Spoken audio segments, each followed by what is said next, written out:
Well, Brendan Friel joins me, Travelwatch IoM, of course, and we're talking about Steam Packet in particular because this is one you've raised the latest concern with. I mean, there's so many different sides to this thing.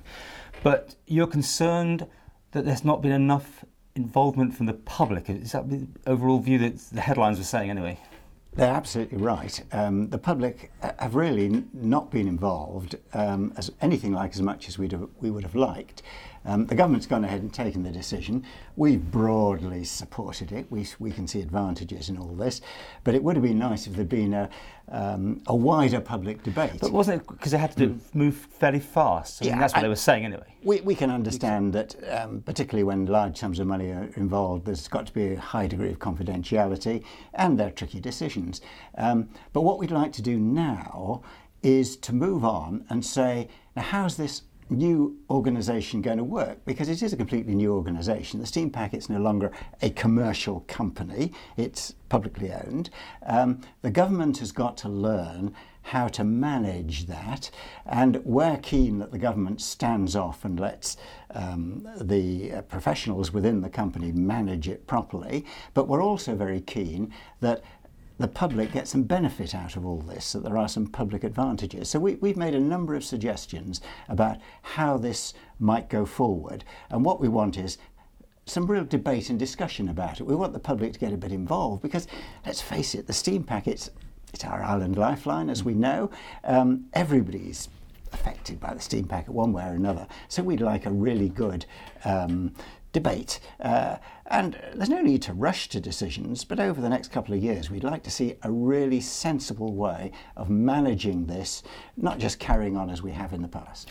Well, what's your view as Travelwatch? I mean, were you engaged with this, encouraged with the news that it has now become part of government? I mean, do you have a view as a group on its future before this all even happened? Well, we felt that we hadn't got a great deal of benefit out of it being privately owned over the last couple of decades, when it seemed to us people were making huge sums of money for no great public benefit. So let's see if the government can do a better job. So you were quite happy that the government has done this? Well, we're certainly not opposed to it. No. We in the run-up, when there was discussion about should the government take over, we were sort of cautiously in favour. But we recognise the trick now is getting it right. We've got a huge opportunity to sort of reshape things, the way we do things, to make sure that there's decent public involvement, but at the same time the Steam Packet's given a reasonable degree of commercial freedom to get on and do the job. How can it be commercial though when it's going to be a monopoly? Because I mean, the user agreement as such was there to protect the Steam Packet as it seemed when everyone was coming up with this great idea. As it turned out, it seemed to be the thing that made it too profitable, I suppose, and a great catch for those pension funds. Do you see a monopoly situation with this arrangement? Well, the Steam Packet, for much of its life, let's face it, it's almost 200 years old now, has been really a monopoly. There have been occasional attempts to enter into competition with it, but really it's been a monopoly. And it's almost a natural monopoly because there doesn't seem to be much evidence that, two outfits trying to run a ferry service to and from the Isle of Man work. If you've got a monopoly, it's got to be regulated. Now that the monopoly is owned by the government, what we're saying is this is a real chance to produce a new framework agreement, one that deals with how the government and the Steam Packet interrelate at a broad level, and that's got to include leaving the company management with a good deal of scope for just getting on and managing it. What we don't want is the politicians getting involved in the nitty-gritty of the Steam Packet. That wouldn't be good for the island, for the Steam Packet, for the government. Is it possible for the government not to get involved though? It's their baby, isn't it? It's going to be difficult, and that's why we're looking for a debate, a discussion, for people to understand that this is the way it really needs to go, and then for a proper framework agreement that's in the public arena, that people can contribute to, that the ideas fly around. And then what we want is a second agreement, a sort of user working agreement that deals with the nitty-gritty, how fares are decided, not just fares but also freight rates, because I mean, let's face it, what we pay in the shops is partly influenced by what the hauliers are paying to the steam packet.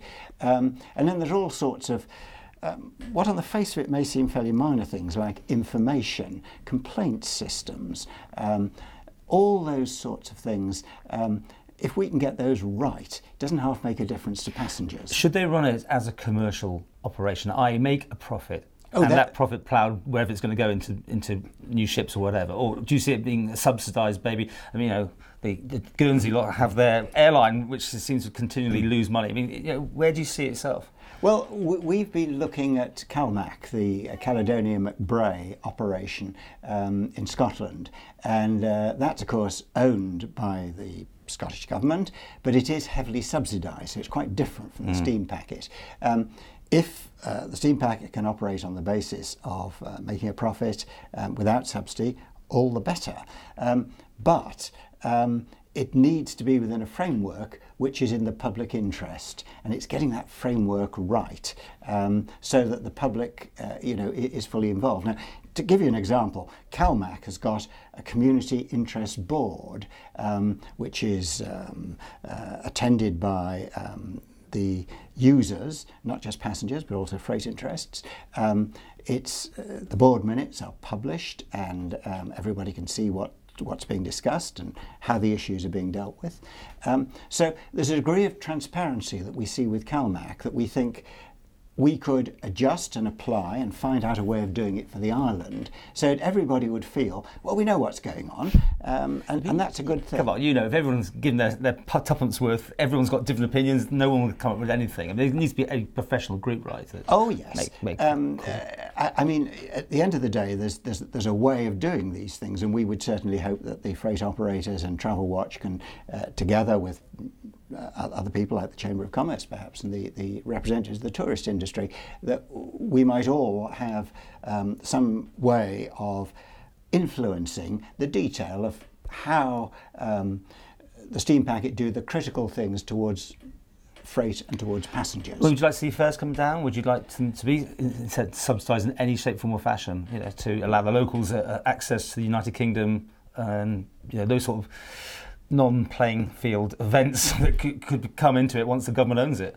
Everybody hopes, I'm sure, for a degree of lower fares. What we'd like to see is the use of incentive fares to try and get more people upon the ships, because quite clearly for quite a lot of the year there's lots of spare space on the ships, and if it was possible to encourage more people to travel by incentive fares, that would be a really good thing. And that's one of the issues that we've sort of pushed out for discussion. But we've got to be quite realistic about this. At the end of the day, the steam packet's at least got to break even and to make enough money to put towards new investment, new vessels and the rest of it. Well, let's talk about that. I mean, the user agreement made them have the fast craft. When that's gone, could why would the government want to have a fast craft that's going to cost them much more to run and all the maintenance and all the hassle that goes with it when it doesn't run? Would you be in favour that they just went on and had a replacement for the Ben McCree plus a spare of some sort? What we've said is that that's just the sort of issue where there should be a lot more public discussion and debate. There's a very valid argument for saying that having a fast craft allows you to deal with the peaks in a way that you couldn't otherwise. At the same time, we all know that there are restrictions on the use of the fast craft because of the weather. The public say they want to get there as fast as possible, right? I mean, the fast craft is that thing that people like. Exactly right. I think that's exactly right. So there are fors and against with all these things.